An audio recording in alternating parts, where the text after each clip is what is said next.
இயேசு சொல்லி இருக்கிறார், நீங்க என்னை விசுவாசித்தா உங்களுடைய இருதயத்திலிருந்து ஜீவ தண்ணீர் உள்ள நதிகள் ஓடும். அப்ப ஆண்டவர் அந்த ஆசீர்வாதம் எனக்கு வேணும். ஆண்டவர் ஆபிரகாம் அழைக்கும் போது என்ன சொன்னார்? நான் உன்னை ஆசீர்வதிப்பேன், நீ ஆசீர்வாதமாய் இருப்பாய், நீ மற்றவங்களுக்கு உலகத்துக்கு ஆசீர்வாதமாய் இருப்பாய். அதான் ஆண்டவருடைய விருப்பம். கர்த்தர் என்னை ஆசீர்வதித்திருக்கிறார் என்று சொல்லுவது ஒரு சின்ன அனுபவம்.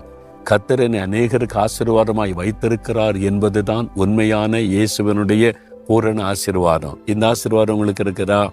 அப்ப இன்றைக்கு அதுக்கு ஒப்பு கொடுக்கணும். மற்றவங்க மேல கரிசனையும் அன்பும் இருக்கணும்.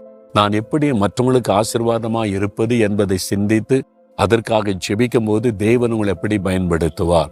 அதற்குத்தான் அந்த பரிசுத்தாவின் வல்லமை அபிஷேகத்தை கொடுக்கிறார்.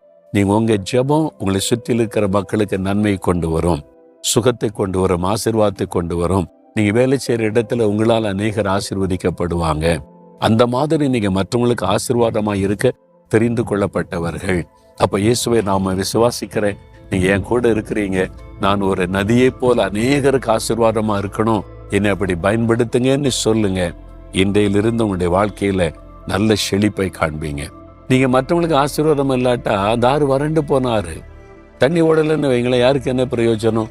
தண்ணீர் நிறைய ஓடுனா தானே எல்லாருக்கும் பிரயோஜனம். அப்ப நீங்க பிரயோஜனம் இல்லாம இருந்தா வறண்டு போன ஆறு, அதுல ஒரு ஆசீர்வாதம் இல்லாத ஒரு ஆறாக காணப்படுவீங்க. அப்படி இல்லை, பரிசுத்தாவியனுடைய வல்லமை உங்களுக்குள்ள வழிந்து ஓடும் போது நீங்கள் ஆசீர்வதிக்கப்பட்ட மற்றவர்களுக்கு ஆசீர்வாதமாயிருக்க நதியை போல இருப்பீங்க. இப்ப ஒப்பு கொடுக்குறீங்களா? ஆண்டவரே, என்னையும் அப்படி ஆசீர்வதித்து மற்றவங்களுக்கு ஆசீர்வாதமாய் வைக்கணும், நான் அதை விரும்புறேன், ஒப்பு கொடுக்கிறேன்னு சொல்லுங்க. தகப்பனே, நாம விசுவாசிக்கிறேன், என்னுடைய உள்ளத்திலிருந்து ஜீவன் தண்ணீர் உள்ள நதிகள் புறப்படுன்னு சொன்னீங்களே, நான் இருக்கிற இடத்துல மற்றவங்களுக்கு ஆசீர்வாதமாயிருக்க என்னை அர்ப்பணித்துக் கொள்கிறேன். என்னை பயன்படுத்தி மற்றவங்களை ஆசீர்வதிங்க. இயேசுவின் நாமத்தில் ஆமேன், ஆமேன்.